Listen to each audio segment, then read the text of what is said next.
유대교의 전철을 밟고 있는 개신교. 유대교의 가장 큰 문제점은 하나님의 계명을 대신한 사람의 계명이었습니다. 유대교의 가르침, 즉 교리가 문제였습니다. 잘못된 교리 때문에 유대교의 지도층인 서기관과 바리새인들부터 본문에서 예수님이 지적한 것처럼 외식하는 자가 되었습니다.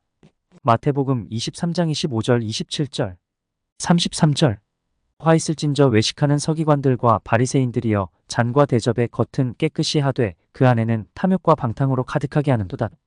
화 있을진저 외식하는 서기관들과 바리새인들이여 회칠한 무덤 같으니 겉으로는 아름답게 보이나 그 안에는 죽은 사람의 뼈와 모든 더러운 것이 가득하도다. 뱀들아 독사의 새끼들아 너희가 어떻게 지옥의 판결을 피하겠느냐. 핵심 지도층이 이러니 일반 유대교 신자들은 어땠겠습니까? 더 심각할 수밖에 없겠지요. 그래서 예수님은 그들을 배나 더 지옥의 자식들이라고 불렀습니다.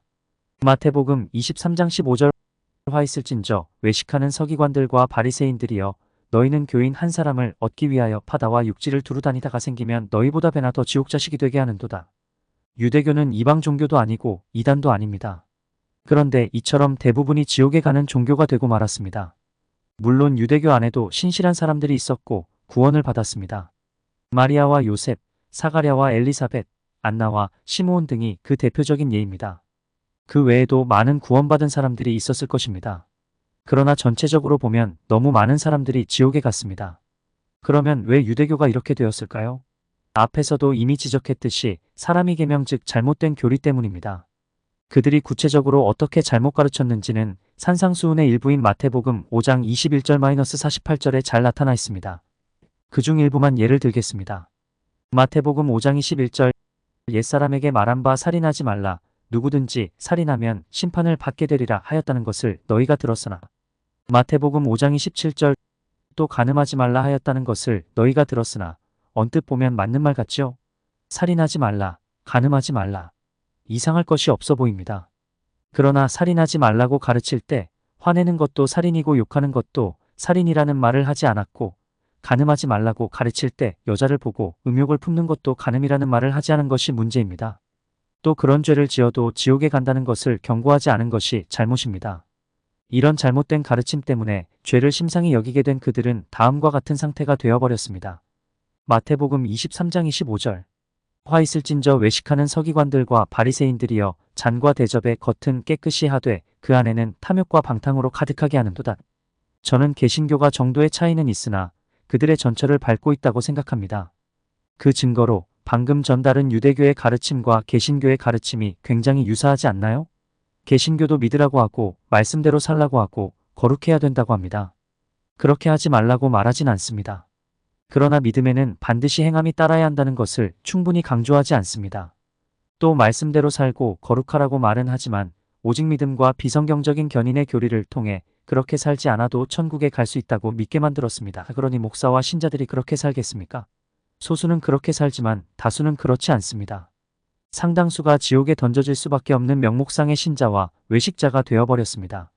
그러므로 개신교가 유대교의 전철을 밟고 있다는 저의 지적은 결코 지나친 것이 아닙니다. 그러면 어떻게 해야 할까요? 교회 안에서 참 진리인 하나님의 계명이 회복되어야 합니다. 그리고 그러려면 필히 진리를 옳게 분별할 수 있어야 합니다. 디모데후서 2장 15절 너는 진리의 말씀을 옳게 분별하며 부끄러울 것이 없는 일꾼으로 인정된 자로 자신을 하나님 앞에 드리기를 힘쓰라. 그러면 어떻게 해야 진리를 옳게 분별할 수가 있을까요?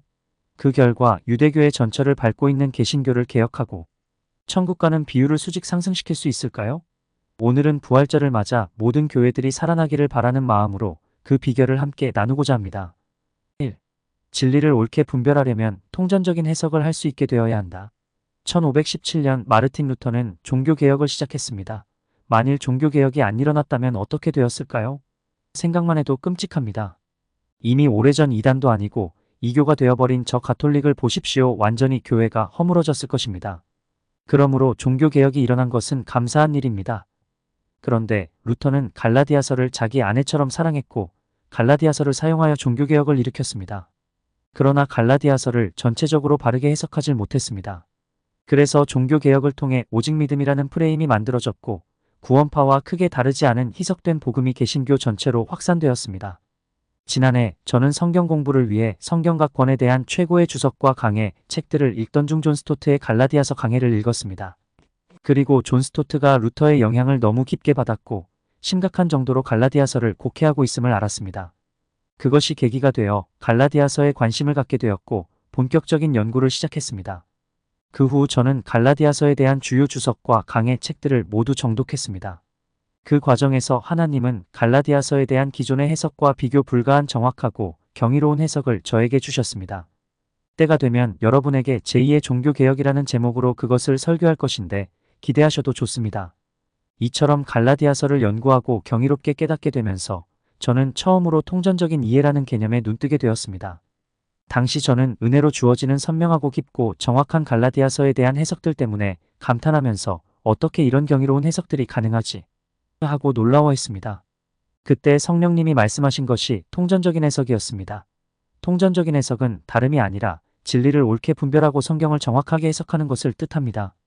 그 안에 진리를 옳게 분별할 수 있는 놀라운 비결이 들어 있습니다. 그러면 통전적인 해석에 도달하려면 어떻게 해야 할까요? 그러려면 다음 4가지 단계를 착실하게 밟아가야 합니다. 1. 성경을 사랑하고 열심히 읽어서 성경으로 머릿속이 채색이 되어야 한다. 먼저 성경을 사랑하고 금보다 귀하게 여기고 꿀보다 달게 여기면서 열심히 읽어야 합니다. 그 결과 성경에 익숙해져야 합니다. 어느 정도로 익숙해져야 하느냐? 자기만의 관주가 머릿속에서 핑핑 돌아갈 정도로 익숙해져야 합니다. 사도행전 18장 24절 28절 알렉산드리아에서 난 아볼로라 하는 유대인이 에베소에 이르니 이 사람은 언변이 좋고 성경에 능통한 자라이는 성경으로서 예수는 그리스도라고 증언하여 공중 앞에서 힘있게 유대인의 말을 이기미러라. 성경을 열심히 읽으면 많은 것들이 깨달아집니다. 또 다 깨닫지는 못해도 성경이 분별의 기준이 됩니다. 책을 읽거나 설교를 들을 때 성경적이다, 아니다를 성경을 기준으로 분별할 수 있게 됩니다. 이것이 말씀 분별의 첫 단계입니다. 분별의 근원적인 원천은 바로 성경입니다. 사도행전 17장 10에서 12절 밤에 형제들이 곧 바울과 실라를 베레아로 보내니 그들이 이르러 유대인의 회당에 들어가니라. 베레아에 있는 사람들은 데살로니가에 있는 사람들보다 더 너그러워서 간절한 마음으로 말씀을 받고 이것이 그러한가 하여 날마다 성경을 상고함으로 그 중에 믿는 사람이 많고 성경은 진실로 캐논, 즉 말씀 분별의 잣대요 기준입니다. 그러므로 신학을 하기 전 그리고 주석책을 읽기 전에 성경을 충분히 읽어야 합니다. 그래야 분별력이 생겨서 성경적인 것만 받아들일 수가 있습니다. 또 성경을 읽을 때 중요한 것은 교리의 안경을 벗고 맨눈으로 읽어야 한다는 것입니다. 교리화된 조직신학적 관점이 아니라 성서신학적 관점, 즉 성경이 무엇을 말하는가에만 관심을 갖고 읽어야 합니다. 그래야 성경을 읽을 때 성경 안에서 교리를 보지 않고 진리를 볼 수가 있습니다. 또한 성경은 무엇보다 구원에 이르는 지혜를 주는 책입니다. 디모데후서 3장 15절.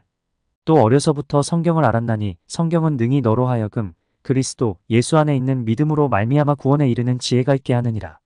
그러므로 구원론에 관심을 가지고 읽어야 합니다. 저는 피상적인 구원론에 만족하고 구원론에 깊은 관심이 없이 성경을 100독 이상 읽은 사람을 알고 있습니다. 그에게는 분별력이 전혀 없었습니다. 오히려 미혹이 강하게 역사하고 있었습니다. 그러므로 성경을 열심히 읽되 구원론에 깊은 관심을 가지고 읽어야 합니다. 성경은 오직 그런 자들에게만 분별력의 원천이 되어줍니다. 이 우리를 진리 가운데로 인도하시는 진리의 영이신 성령님을 전적으로 의지해야 한다. 요한복음 16장 12에서 13절. 내가 아직도 너희에게 이를 것이 많으나 지금은 너희가 감당하지 못하리라. 그러나 진리의 성령이 오시면 그가 너희를 모든 진리 가운데로 인도하시리니 명심하십시오. 우리를 모든 진리 가운데로 인도할 수 있는 분은 오직 성령님뿐입니다. 고린도전서 2장 10절, 13절에서 14절. 오직 하나님이 성령으로 이것을 우리에게 보이셨으니 성령은 모든 것 곧 하나님의 깊은 것까지도 통달하시느니라. 우리가 이것을 말하거니와 사람의 지혜가 가르친 말로 아니하고 오직 성령께서 가르치신 것으로 하니 영적인 일은 영적인 것으로 분별하느니라. 육에 속한 사람은 하나님의 성령의 일들을 받지 아니하나니 이는 그것들이 그에게는 어리석게 보임이요 또 그는 그것들을 알 수도 없나니 그러한 일은 영적으로 분별되기 때문이라. 이처럼 오직 성령님만이 우리에게 참 진리를 보여주실 수 있습니다. 특히 영적인 일은 영적인 것으로 분별하느니라와 그러한 일은 영적으로 분별되기 때문이라 라는 부분에 주목하십시오. 이는 지식이 아니라 오직 성령님에 의해서만 말씀 분별이 가능하다는 뜻입니다. 그러므로 우리는 온전히 성령님을 의지해야 합니다. 역대하 16장 9절. 여호와의 눈은 온 땅을 두루 감찰하사 전심으로 자기에게 향하는 자들을 위하여 능력을 베푸시나니. 이것은 능력뿐 아니라 지혜에도 통용되는 원리입니다. 하나님은 전심으로 하나님을 의지하고 오직 하나님께만 매달리는 사람에게 지혜를 주십니다. 제가 신학생 때 꾼 꿈에도 그 점이 잘 나타나 있습니다. 신학교 1학년 때 저는 평생 잊을 수 없는 매우 특이한 꿈을 꾸었습니다. 꿈속에서 저는 학교 앞에 있었던 성문순복음교회 부흥회에 참석했습니다. 설교를 듣고 있는데 갑자기 왜 하나님은 나에게 방언통변의 은사를 주시지 않는 걸까? 라는 의문이 강하게 일어났습니다. 그래서 강사 목사님께 손을 들고 질문했습니다. 목사님, 저는 오랫동안 방언통변의 은사를 구해왔습니다. 그런데 아직도 받지 못했습니다. 도대체 하나님은 왜 나에게 방언통변의 은사를 주시지 않는 것일까요? 그랬더니 강사님이 예외적으로 설교를 중단하고 잠시 기도를 하신 후 다음과 같은 이야기를 들려주셨습니다. 기도할 때 하나님께서 강사 목사님에게 성경을 한 권 보여주셨답니다. 그 성경은 제가 신학생 시절 읽던 것으로 겉장 가죽을 3번 갈았고 창세기부터 요한계시록까지 적게 줄쳐진 곳이 최소한 5번 이상 줄이 쳐져 있고 많이 낡고 헤어져서 곳곳에 스카치 테이프로 보수 공사를 해놓은 책이었습니다.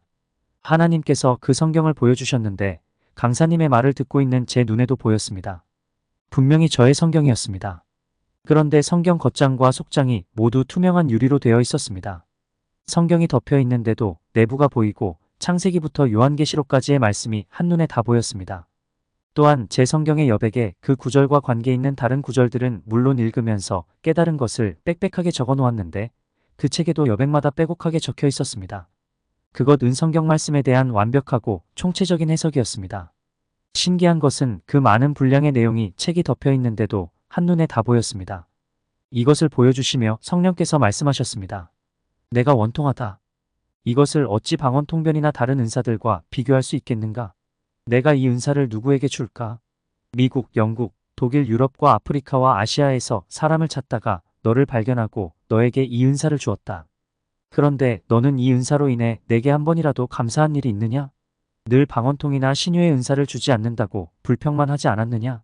내가 다른 작은 은사들을 주고도 감사기도를 받는데 이런 엄청난 은사를 주고도 감사하다는 말은 못 듣고 불평만 들으니 이 얼마나 원통한 일인가? 이처럼 꿈속에서 성령님은 역대하 16장 9절에 빗대어 말씀하셨습니다. 즉 내가 이 말씀의 은사를 누구에게 줄까? 온 땅을 두루 감찰하다가 너를 발견하고 너에게 이 은사를 주었다고 하셨습니다. 무슨 말입니까?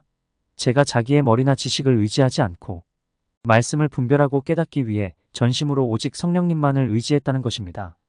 그래서 너를 택했다는 것입니다. 실제로 저는 온전히 오직 성령님만을 의지하고 또 의지했습니다. 그런데 목사와 교수들은 대개 어느 정도만 성령님을 의지하고 지혜를 구합니다. 그래서 제가 받은 것을 받지 못하는 것입니다. 하나님은 지혜를 아무에게나 주시지 않습니다. 솔로몬이 지혜를 구할 때 자기가 맡게 될 큰 직무 때문에 마음 이노갔듯 자기의 부족을 절감하고 마음이 낮아진 사람에게만 지혜를 주십니다. 그래서 성경에 이런 말씀들이 있는 것입니다. 야고보서 1장 5절. 너희 중에 누구든지 지혜가 부족하거든 모든 사람에게 후히 주시고 꾸짖지 아니하시는 하나님께 구하라 그리하면 주시리라. 잠언 11장 2절. 교만이 오면 욕도 오거니와 겸손한 자에게는 지혜가 있느니라. 잠언 14장 6절. 거만한 자는 지혜를 구하여도 얻지 못하거니와 명철한 자는 지식 얻기가 쉬우니라. 그러므로 자기를 부정하고 성령님 앞에 겸손히 납작 엎드리십시오. 자기의 지식, 책들과 방법론 모두 내려놓으십시오. 오직 성령님만 전적으로 의지하고 성령님만 바라보십시오. 그럴 때 하나님이 지혜 있는 자를 부끄럽게 할 수 있는 하늘의 지혜를 주십니다. 또 말씀의 은사 즉 지혜의 말씀과 지식의 말씀의 은사를 주십니다. 그리고 요한이 말한 기름 부음이 가르쳐주는 것과 바울이 말한 성령님의 가르치심을 경험할 수 있습니다. 요한일서 2장 27절. 너희는 주께 받은 바 기름 부음이 너희 안에 거하나니 아무도 너희를 가르칠 필요가 없고 오직 그의 기름 부음이 모든 것을 너희에게 가르치며 또 참되고 거짓이 없으니 너희를 가르치신 그대로 주 안에 거하라. 고린도전서 2장 13절. 우리가 이것을 말하거니와 사람의 지혜가 가르친 말로 아니하고 오직 성령께서 가르치신 것으로 하니 영적인 일은 영적인 것으로 분별하느니라. 우리가 성령의 가르침과 기름 부음이 가르쳐 주시는 것을 자주 그리고 더 깊이 경험할수록 우리 안에서 지혜와 분별력이 자라납니다. 그리하여 진짜 진리를 옳게 분별할 수 있는 자가 될 수 있습니다. 한편 첫 번째 분별의 원천은 성경입니다. 그리고 두 번째 분별의 원천은 성령님입니다. 이 두 가지가 분별의 약인과 보아스 즉 분별의 두 기둥입니다. 이 두 가지가 바리새인처럼 사람의 계명의 신봉자가 될 것이냐, 아니면 바울처럼 하나님의 계명을 깨닫는 자가 될 것이냐를 좌우합니다. 이 두 가지가 결정적으로 중요합니다.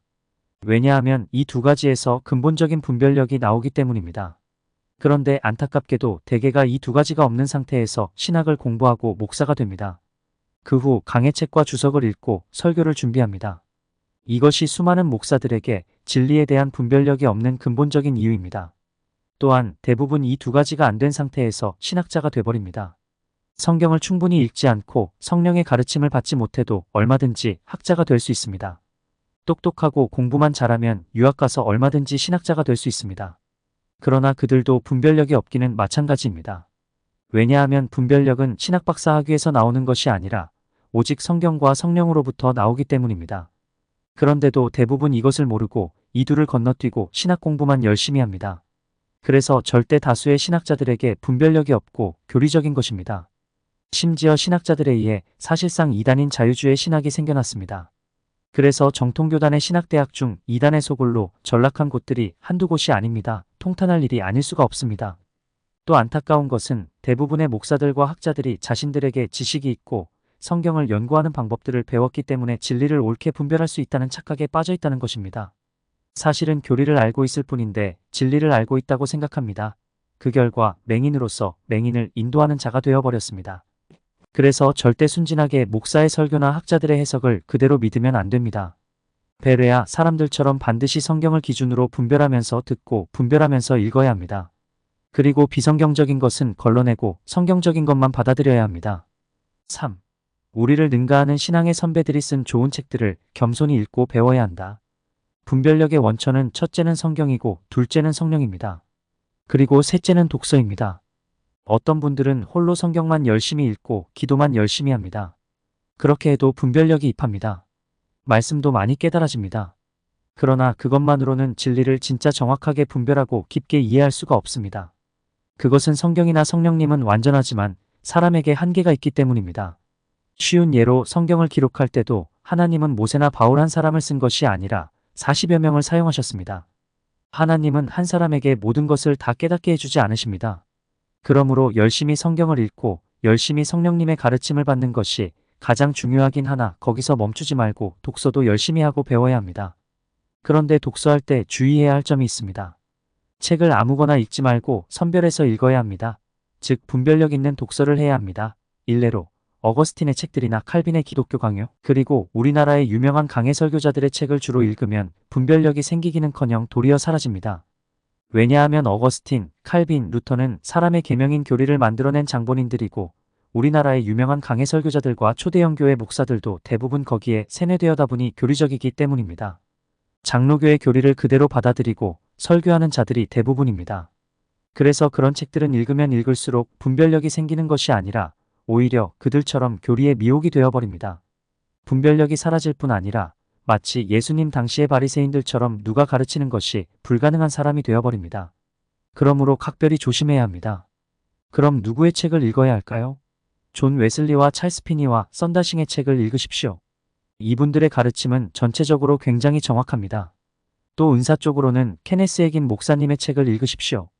해긴 목사님의 책은 신사도운동이나 영성운동의 책들과 차원이 다릅니다. 대부분 굉장히 건전하고 균형이 잡혀있고 성경적입니다. 존 비비어의 책도 내용은 괜찮습니다. 또 그 정도로 좋지는 않아도 조나단 에드워드, 찰스 아지, 에이든 토저, 로이드 존즈, 존 스토트, 찰스 프라이스, 후안 카를로스 오르티지의 책도 분별하면서 읽으면 많은 것들을 배울 수 있습니다. 이렇게 분별을 동반한 독서를 통해 좋은 책들을 읽으면 읽을수록 점점 분별력이 더 자라게 됩니다. 방금 저는 책을 분별해서 선택하고 또 그 책들의 내용도 분별하면서 읽어야 한다고 했습니다. 그래야 분별력이 증가하지 단지 책을 많이 읽는다고 분별력이 생기지는 않습니다. 그런 식으로 분별력이 생긴다면 책을 많이 읽는 교수나 강해 설교자들은 모두 분별력이 있는 사람들이 되었을 것입니다. 그러나 현실은 그렇지가 않습니다. 그런데 제가 말한 대로 독서하려면 그 사람 안에 기본적인 분별력이 있어야 합니다. 분별력이 어디에서 온다고 했죠? 성경과 성령님입니다. 우리가 이 책을 읽어도 좋은지 아닌지 어떻게 알 수 있습니까? 그동안 성경을 읽고 성령님의 가르침을 받으면서 형성된 분별력을 통해서입니다. 저는 그런 분별력을 통해 읽어야 할 책들을 선택했습니다. 또 우리는 선택한 책을 읽을 때 무조건 받아들이지 말고 분별하며 읽어야 합니다. 그런데 그 분별력이 어디에서 옵니까? 역시 성경과 성령님입니다. 그러므로 성경을 읽고 성령님의 가르침을 받는 것이 항상 기본이 됨을 알 수가 있습니다. 그만큼 그것이 필수적이고 중요하다는 것입니다. 그런데 불행하게도 이런 기본적인 분별력이 없는 사람들이 많습니다. 성도들은 물론이고 목사와 교수들도 예외가 아닙니다. 그래서 다수가 교리적인 엉터리 목사와 교수가 되어버리는 것입니다. 그러니 이 두 가지가 얼마나 절대적으로 필요하고 중요한 것인지 잘 아시겠죠? 아셨다면 이 두 가지에 충분히 시간과 공을 들이시기 바랍니다. 한편 여러분이 읽어야 할 책을 선택할 때 제가 작성한 추천 도서 목록을 적극 활용하시기 바랍니다. 교회 카페에도 목록이 있습니다. 다만 그것을 사용할 때 캐더린 쿨만과 케네스 해긴과 롤랜드 벅 목사님을 제외한 대부분의 영성운동 서적들은 빼고 읽으시길 바랍니다. 최고의 학자들이 쓴 강의 책과 주석을 모두 읽고 성경을 전문적으로 연구해야 한다. 저는 오래도록 학자들이 쓴 강의 책이나 주석에 대한 불신과 회의감을 갖고 있었습니다. 웬만한 교수들보다 훨씬 많은 책을 읽었지만 강의 책이나 주석은 잘 읽지 않았습니다. 거기엔 두 가지 이유가 있었습니다. 먼저 죄송한 말씀이지만 솔직히 제가 나온 신학대학을 비롯해서 신학대학 교수들이 너무 실력이 없습니다. 그래서 기대감이 없었습니다. 다음으로 유명한 강해 설교자들을 비롯해서 강해 설교자들의 대부분이 교리의 한계를 뛰어넘지 못했습니다. 교리라는 우물 안개구리들이었고 성경적인 진리에 대해 너무 무지했습니다. 너무 실망스러웠습니다. 그런데 이 두 부류가 학자들이 쓴 전문 서적을 제일 많이 읽는 분들 아닙니까? 그래서 학자들의 책에 깊은 불신이 생겼고 거의 읽지 않았습니다.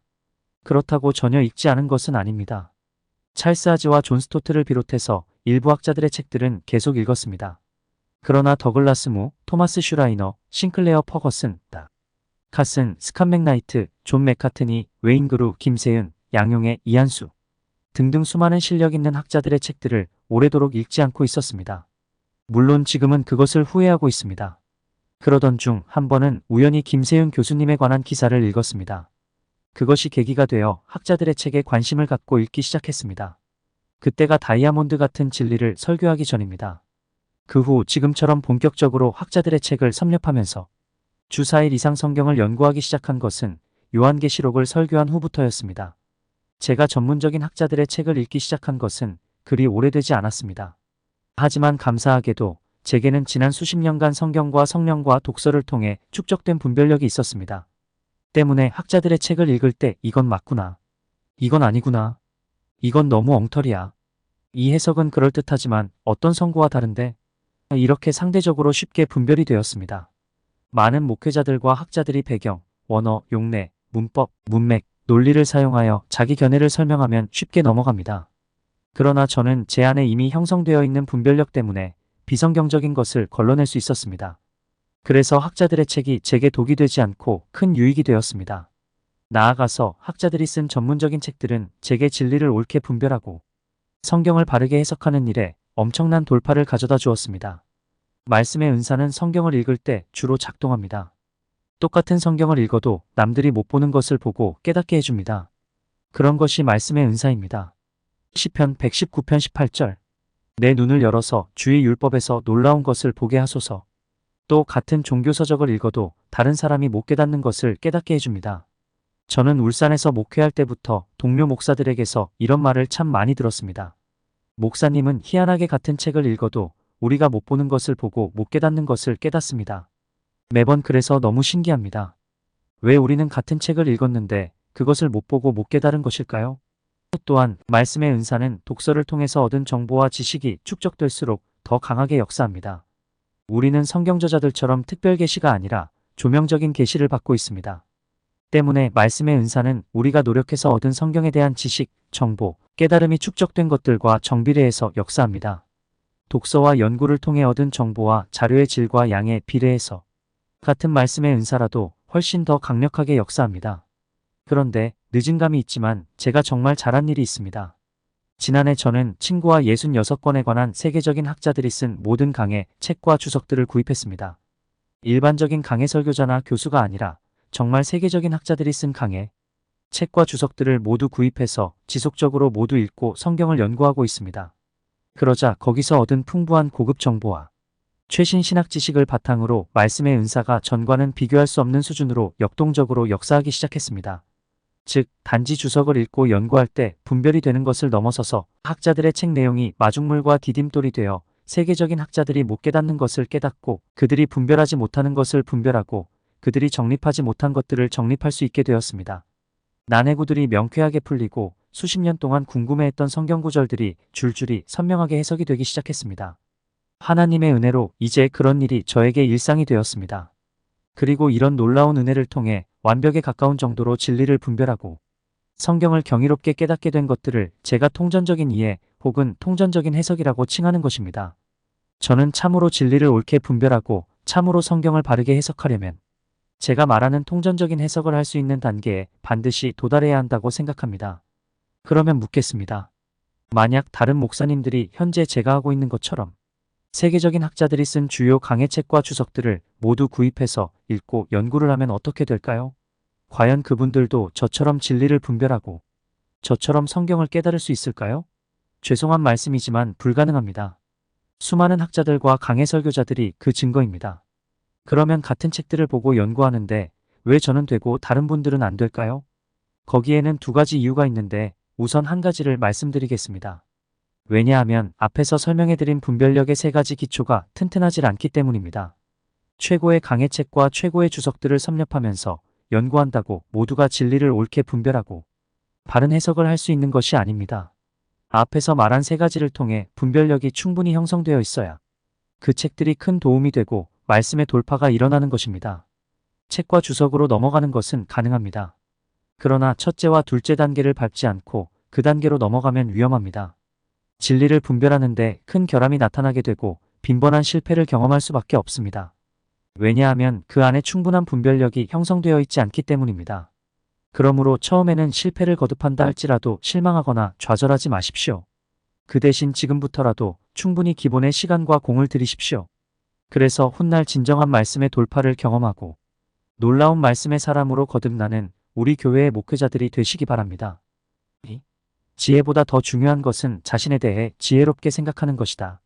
저는 앞에서 진리를 옳게 분별하고 성경을 정확히 해석하는 것을 통전적인 이해라는 말로 표현했습니다. 통전적인 이해에 이르는 데 필요한 네 가지 단계를 설명해 드렸습니다.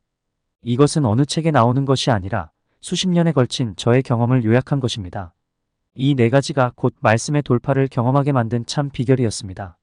그런데 다른 사람이 저와 똑같은 과정을 밟고 똑같은 분량으로 노력했다고 가정해 봅시다. 그러면 저처럼 진리를 옳게 분별하고 깊고 정확하게 해석할 수 있을까요? 될 것 같은데 이상하게도 안 됩니다. 이유는 두 가지인데 하나는 이미 설명해 드렸고 나머지 하나를 설명해 드리겠습니다. 처음엔 저도 이 방법대로 하면 누구나 되는 줄 알았습니다. 사역을 하면서 저는 누구와도 경쟁하지 않았습니다. 지교회들이 많아서 늘 인재가 필요했고 나이가 들어가고 있기 때문에 다음 세대를 위한 주자가 절실히 필요합니다. 그래서 어떤 목회자가 돌파하고 두각을 나타내면 항상 제일 기뻐했습니다. 혹 누가 저보다 성경을 더 정확하고 깊게 해석한다 해도 제가 가장 기뻐할 것입니다. 그것이야말로 제가 바라는 것이기 때문입니다. 그래서 저는 저만의 노하우를 뛰어난 몇몇 부목사님들에게 가르쳐 주었습니다. 또 임파데이션을 위해 안수기도도 해드리고 내심 기대했습니다. 그러나 결과는 참담했습니다. 물론 제가 하라는 대로 하면 어느 정도는 발전합니다. 그러나 저처럼 되지는 않는다는 것을 알았습니다. 최근에 저는 다시 한번 그것을 확인했습니다.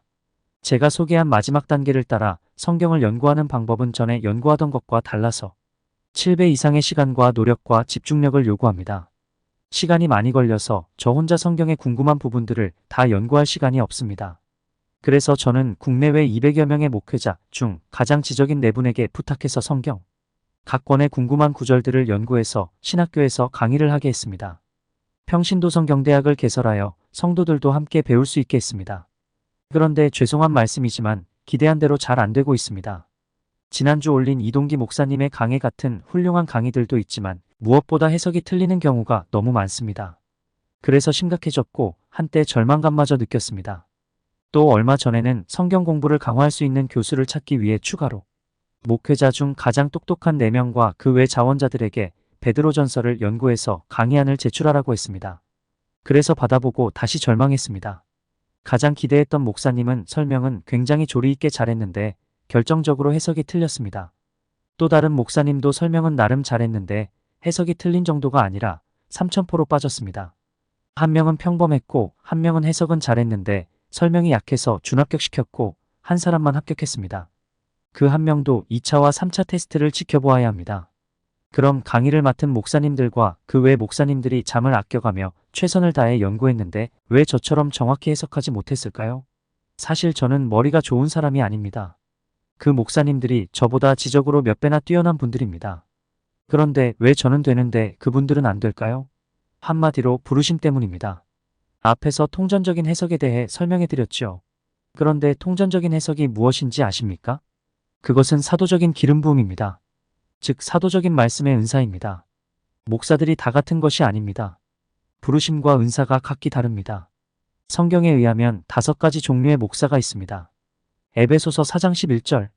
그가 어떤 사람은 사도로, 어떤 사람은 선지자로, 어떤 사람은 복음 전하는 자로, 어떤 사람은 목사와 교사로 삼으셨으니 이들은 모두 말씀을 가르치는 일과 관계가 있습니다. 그런데 특히 더 관련 있는 직임은 사도와 선지자와 교사입니다. 사도나 교사는 굳이 설명할 필요가 없겠죠. 그러나 선지자도 말씀을 가르치는 직임인가? 라는 생각이 들 것입니다. 물론입니다. 에베소서 2장 20절.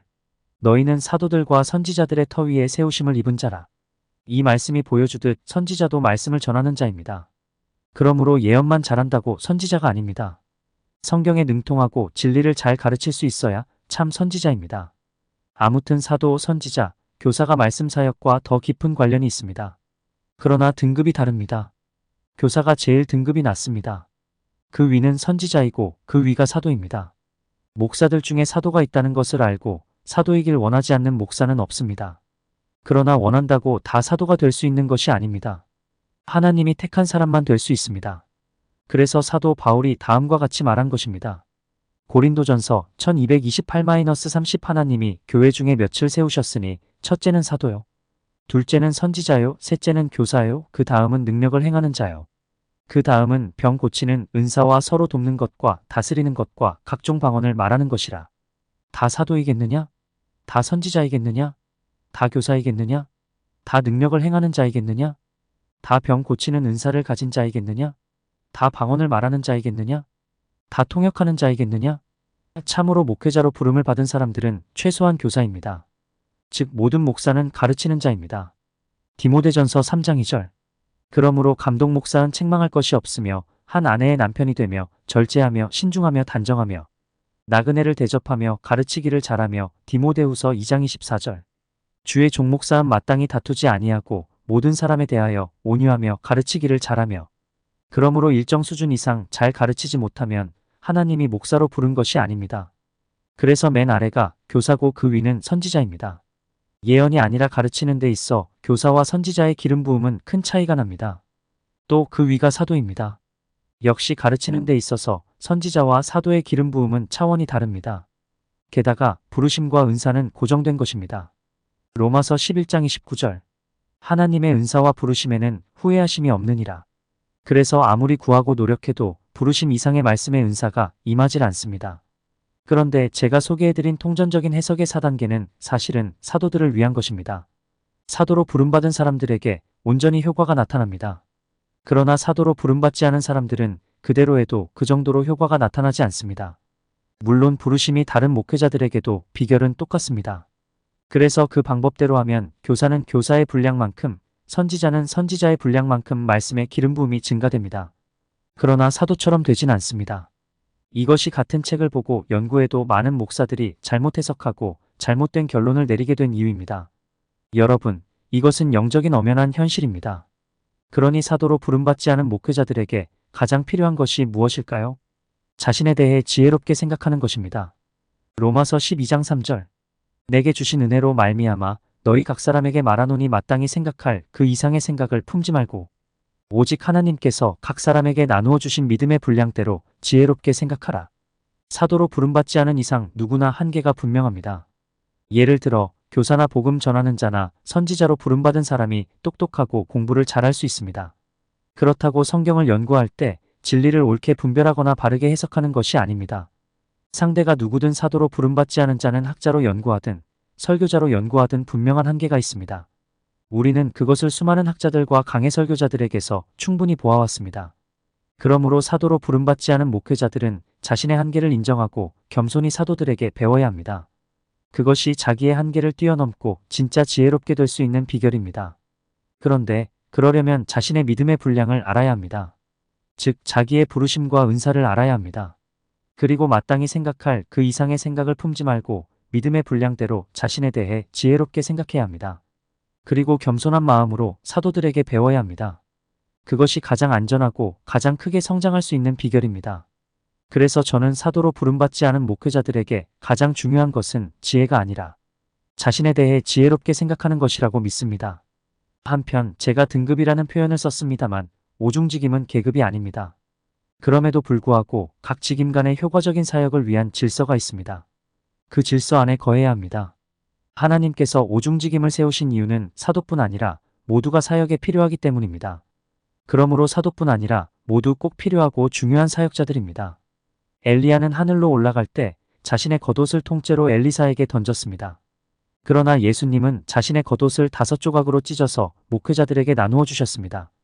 에베소서 4장 7절에서 8절, 11절. 우리 각 사람에게 그리스도의 선물의 분량대로 은혜를 주셨나니. 그러므로 이르기를 그가 위로 올라가실 때에 사로잡혔던 자들을 사로잡으시고 사람들에게 선물을 주셨다 하였도다. 그가 어떤 사람은 사도로, 어떤 사람은 선지자로, 어떤 사람은 복음 전하는 자로, 어떤 사람은 목사와 교사로 삼으셨으니 진정한 목사라면 모두 예수님의 겉옷 중 한 부분을 가지고 있습니다. 그러니 얼마나 영광스러운 일입니까? 사도든 아니든 하나님께서 오중사역자 중 하나로 선택해 주셨다는 것은 큰 영광입니다. 청와대나 백악관도 아니고 만왕의 왕이신 하나님을 위해 일하는 자로 선택받은 것이기 때문입니다. 그래서 저는 어릴 때부터 목사가 되는 것을 최고의 영광으로 여겼습니다. 그러므로 여러분도 자신의 직임을 영광스러운 것으로 여기시고 감사하시기 바랍니다. 또 이미 설명해드린 대로 오중직임은 예수님의 겉옷의 한 부분이기 때문에 독불장군이 되면 안 됩니다. 모든 오중사역자가 사랑과 질서 안에서 하나가 되어야 합니다. 그리하여 오중직임을 다 갖고 계신 예수님의 사역을 교회 안에서 재현해내야 합니다.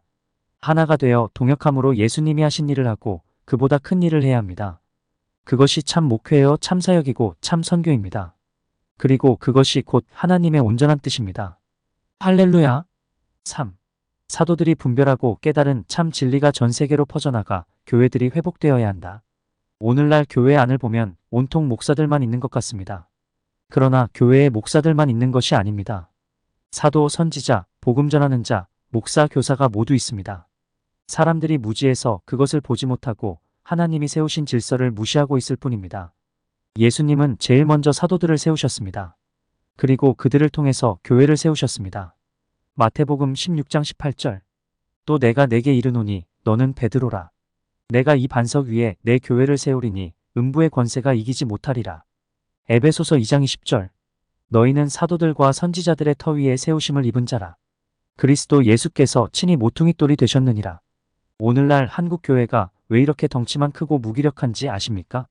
그것은 사도들과 선지자들의 터, 즉 그들의 사역과 가르침 위에 세워지지 않았기 때문입니다. 그 대신 목사들과 교사들의 터 위에 세워졌기 때문입니다. 즉 진리가 아니라 다분히 교리 위에 교회가 세워졌기 때문입니다. 교회들이 초대교회처럼 음부의 권세가 결코 이길 수 없는 강력한 교회가 되려면 다시금 사도와 선지자들의 사역과 가르침 위에 세워져야 합니다. 그러면 왜 반드시 이렇게 해야 할까요?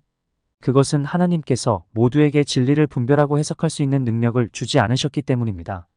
고린도전서 2장 6절. 그러나 우리가 온전한 자들 중에서는 지혜를 말하노니 이는 이 세상의 지혜가 아니요 또 이 세상에서 없어질 통치자들의 지혜도 아니요. 여기서 우리는 대부분의 학자들이 잘못 해석한 것처럼 바울과 고린도 교회 성도들이 아닙니다.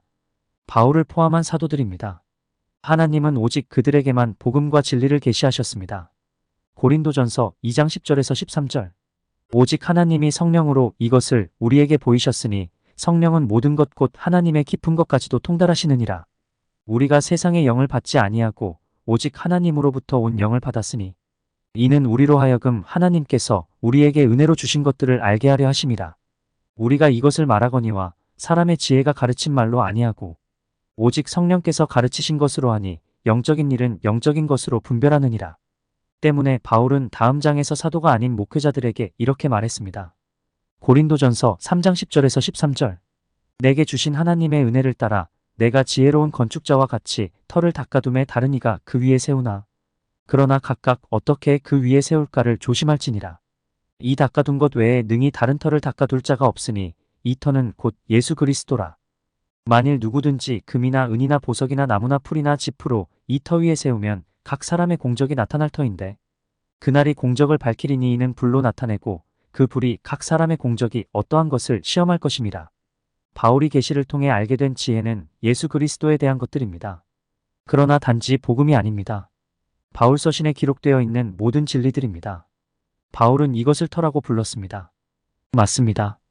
이것이 곧 교회와 사역이 그 위에 세워져야 할 참된 터입니다. 바울은 다른 목회자들의 설교와 가르침을 이 터 위에 집을 짓는 것에 비유했습니다.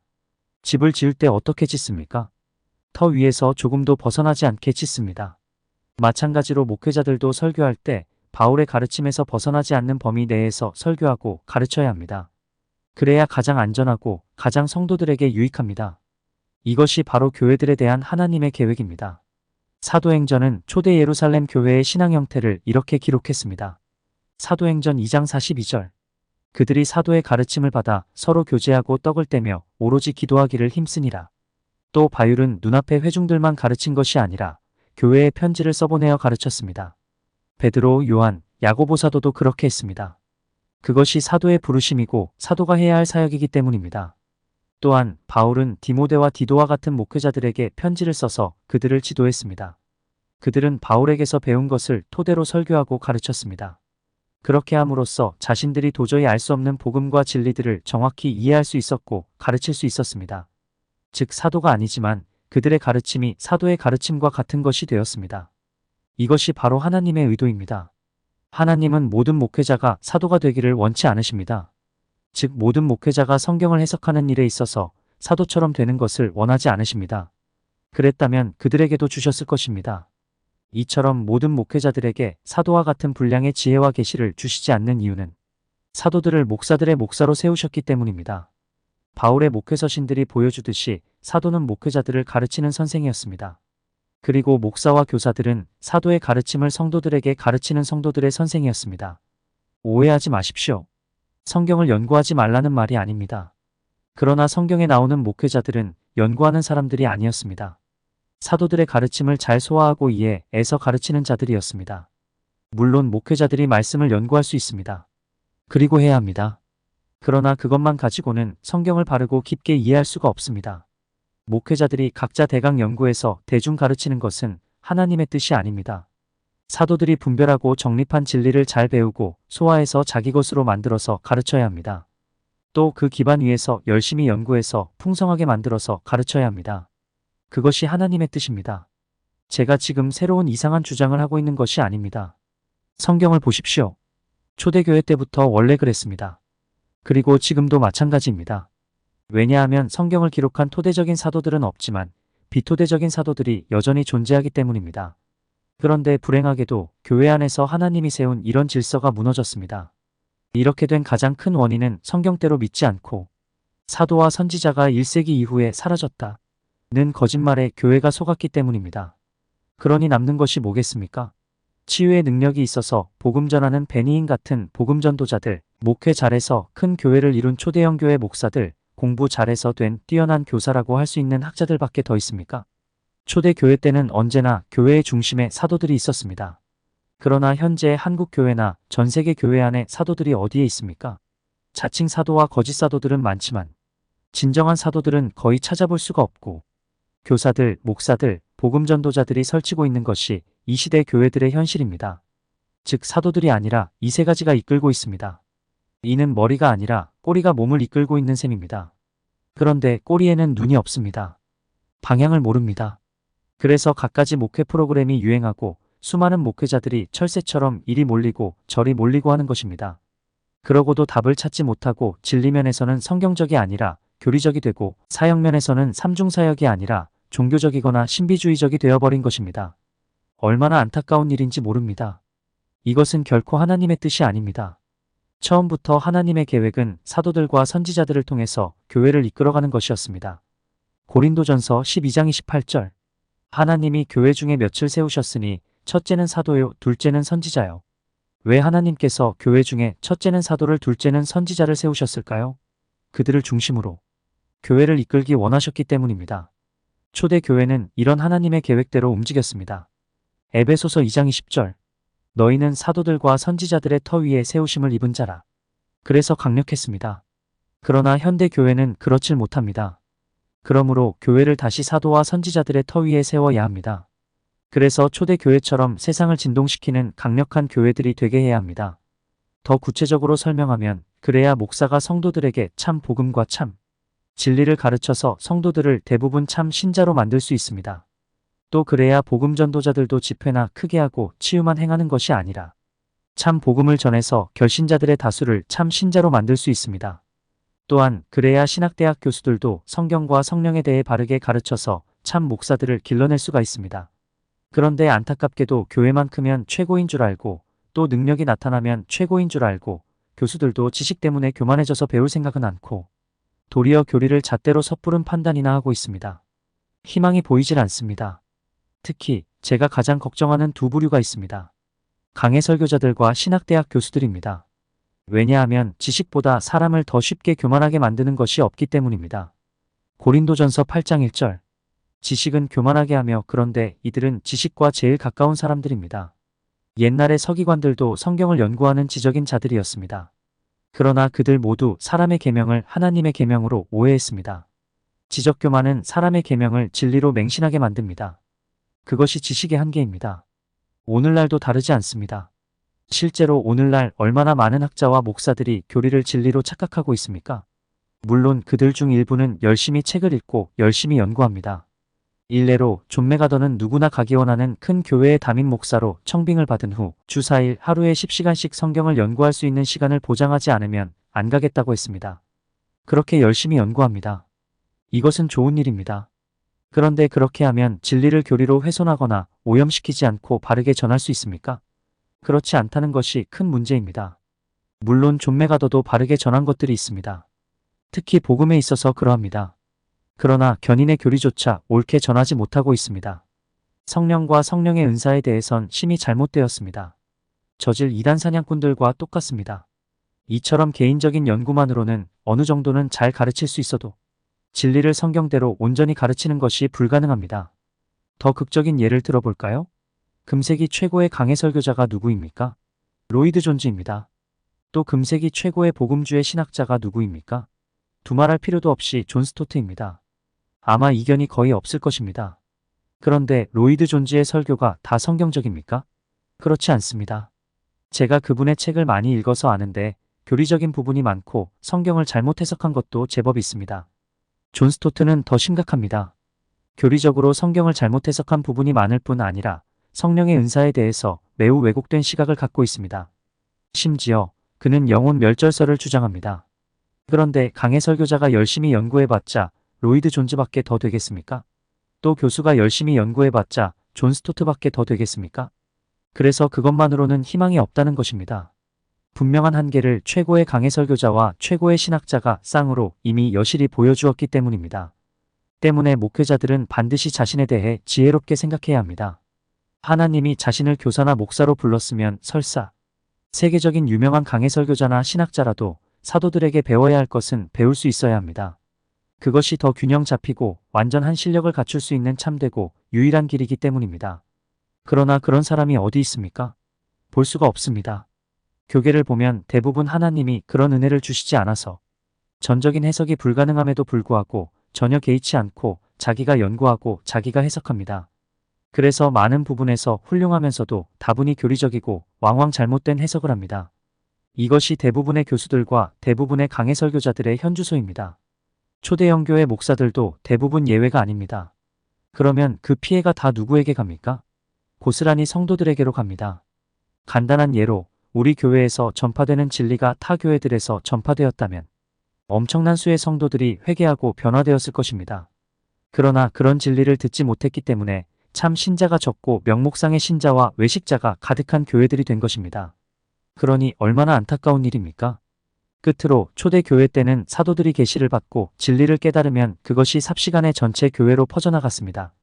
그러나 오늘날은 교회들이 사도나 선지자의 존재도 인정을 안 합니다. 그러니 전체 교회로 퍼져나갈 리가 없지요. 그래서 보배로운 진리가 한 교회나 단체에서 멈춰버리는 경우가 많습니다. 얼마나 엄청난 손해입니까?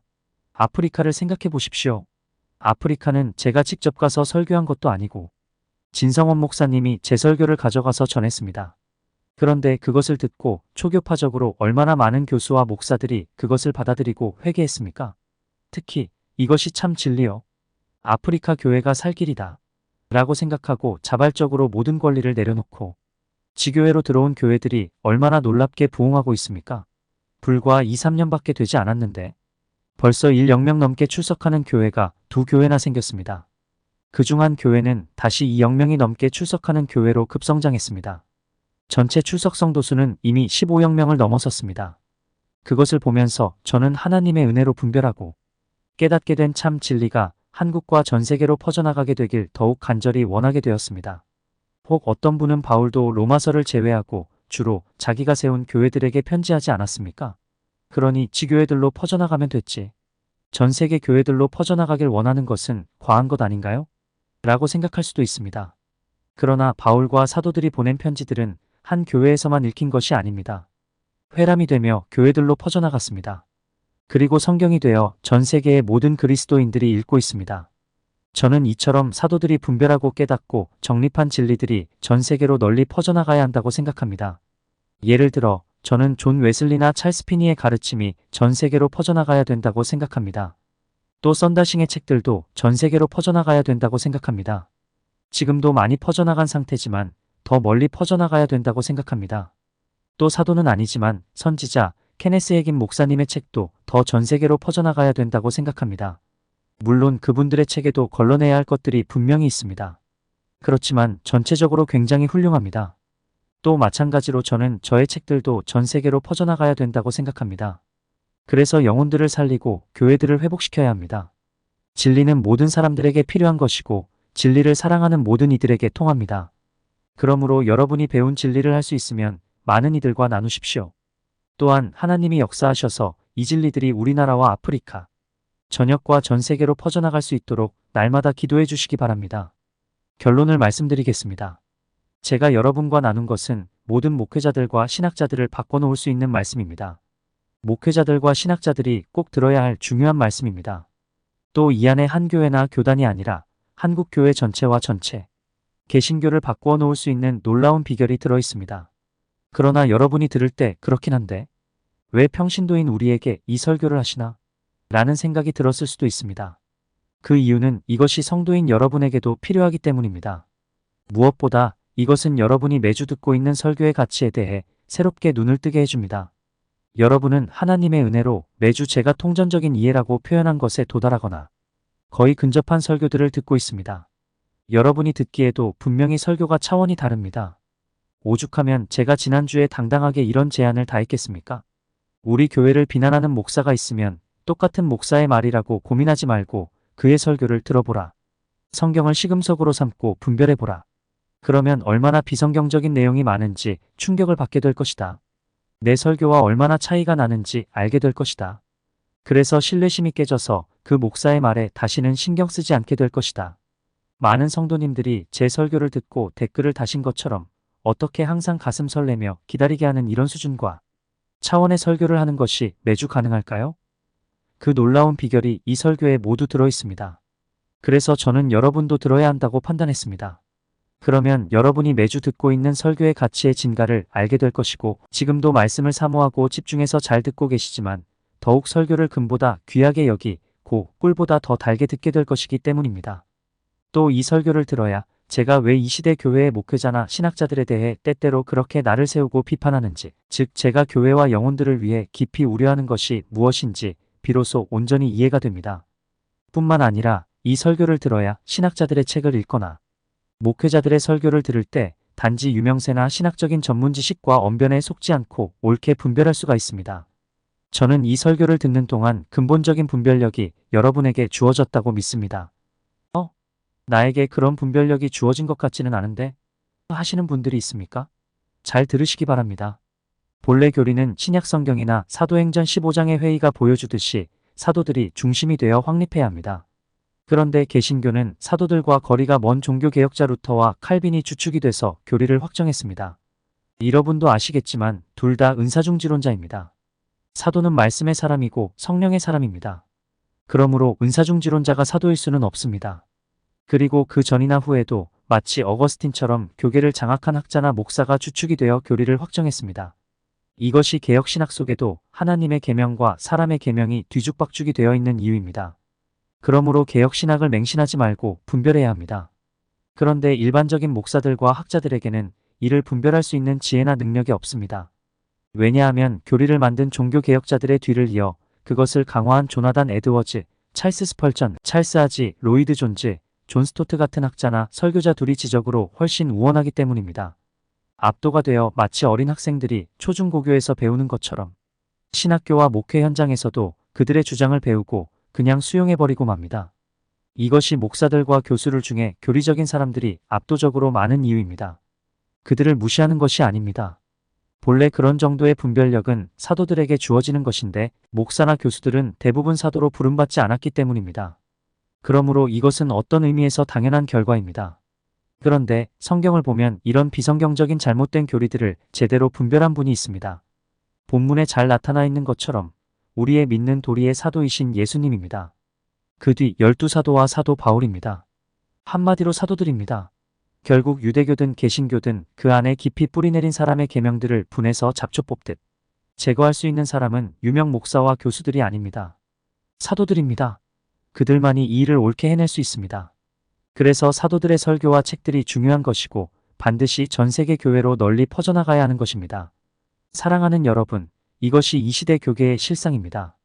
이번 설교는 이런 이 시대 교회의 실상을 훤히 보여줍니다. 그 결과 왜 그토록 많은 목사와 교수들의 책과 설교가 교리적이고 왜곡되어 있는지 비로소 근본적으로 이해할 수 있게 해줍니다. 그리고 분별이 자동적으로 됩니다. 이제 이 설교가 성도인 여러분에게도 얼마나 필요하고 중요한 것인지 확실히 아시겠죠? 그러므로 이 설교를 반복해서 듣고 꼭 소화하십시오. 그리하여 놀라운 영적 조망과 참된 분별력을 얻는 여러분 되시기를 바랍니다. 할렐루야! 저를 한 걸음 한 걸음씩 이곳까지 이끌어오신 에베네셀의 하나님, 모든 영광과 존귀를 받으시옵소서. 그리고 성도님 한 분 한 분을 성경적인 참 진리가 선포되고 있는 교회로 이끄신 주님, 모든 영광과 존귀를 받으시옵소서. 아멘.